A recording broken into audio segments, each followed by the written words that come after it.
Bonjour Dominique. Bonjour Colette. Dominique, c'est Dominique Roche et vous le connaissez peut-être déjà un peu puisque c'est un chroniqueur de RVAZ. Mais ça n'est pas un chroniqueur comme tous les autres parce que c'est un chroniqueur qui écrit et notamment écrit des poèmes. Alors, dis-moi Dominique, depuis quand tu as commencé à écrire des poèmes? Alors, aussi loin que je me souvienne, je pense avoir écrit depuis mes 12-14 ans. Alors, des toutes petites choses et largement secrètes. Oui. Et puis, certaines périodes de ma vie, j'écris beaucoup, tous les jours. Et d'autres périodes, pendant 3 mois, 5 semaines, j'écris rien. Je le fais beaucoup,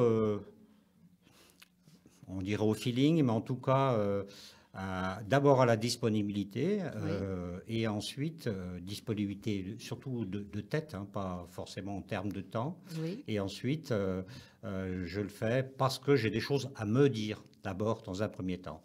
Et le lecteur en profite. Alors, le lecteur peut en profiter. Effectivement, j'ai rassemblé quelques écrits sur les années 2013-2018 sous un coffret qui regroupe 7 livrets, là. Voilà. Voilà. Enfin, voilà quelques-uns des livrets. Et donc, j'ai thématisé ces livrets pour rendre les choses plus appréhendables, comme ça. Je vais lire les titres des 7 livrets que tu as fait passer. Je t'en remercie. Historiette Foucade, Autre vérité. Écrire les matins du monde, Des jours, et puis un autre. La vie par la main, Penser en contrepoint, Commune affaire, Sable de nos vies. Et dis-moi ce que t'apporte le plaisir d'écrire, en quoi il consiste. Alors, comme je le suggérais, déjà, c'est un peu m'exprimer vis-à-vis de moi-même. Oui. Et ensuite, éclaircir mes idées et peut-être montrer le plaisir de l'écrit sous des formes diverses, notamment parce que j'écris avec une versification libre. Je me crée mes propres contraintes pour chaque texte. Voilà, et ça m'apporte un apaisement et une petite jubilation parce que certaines fois, comment dire, j'ai des trouvailles qui me surprennent de moi-même. Et voilà, et j'espère, notamment avec ce coffret, mais quand je transmets quelques textes à des amis, par exemple, j'espère surprendre ou inviter les gens à un petit ailleurs ou à une réflexion un petit peu prolongée. Et il y a le ton des poèmes est extrêmement différent.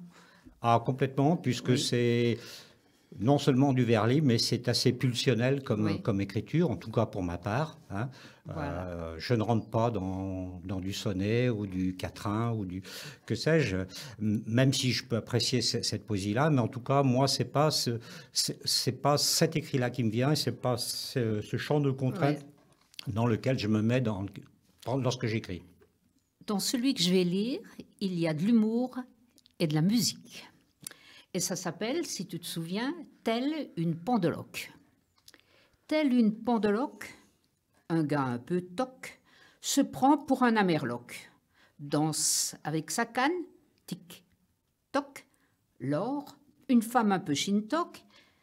En ses tics et sa toc, son sourire et ses loques l'accompagnent, Anne, tic, toc. La rue s'arrête, l'estomac toc. L'émotion en partage s'entrechoque, leur union est en cloque, tant leur valse chic choque. Oh, quelle est belle la danse de leurs êtres, oh, que chacun aspire à être riche tourneur, oh, que toc. Voilà. Oh, que toc. Oui, alors effectivement, voilà, c'est une petite amuserie. Voilà. Ben, oui, j'ai voulu la faire partager. Eh bien, c'est sympathique à toi, effectivement. Alors, tout n'est pas de ce même tonneau, hein, comme on dit. Voilà, il y a des choses plus réflexives, des choses peut-être plus hélicoïdales, dans le sens où il faut un peu rentrer dans le texte pour peut-être réussir à se faire embarquer ou relire. Hein. Et en tout cas, et pour faire le lien avec l'émission, ce dont j'ai pris conscience, c'est qu'il était important de lire les textes à voix haute, notamment les textes poétiques. Et pour moi, ils ont une imprégnation beaucoup plus forte, et pour le lecteur, et éventuellement pour les auditeurs, même si certains textes peuvent déjà être connus précédemment, ou comment dire, faire l'objet d'une lecture qui vient après. Eh bien, tu es le deuxième poète de l'émission, de l'émission, pardon, puisque nous avions, il y a quelque temps, les poésies de Chloé qu'elle va poursuivre et qu'elle nous enverra et que nous lirons entre les autres chroniques que nous ferons. Voilà. Bien volontiers. Eh bien, je te remercie. Alors, pour venir à l'émission, peut-être, ah oui.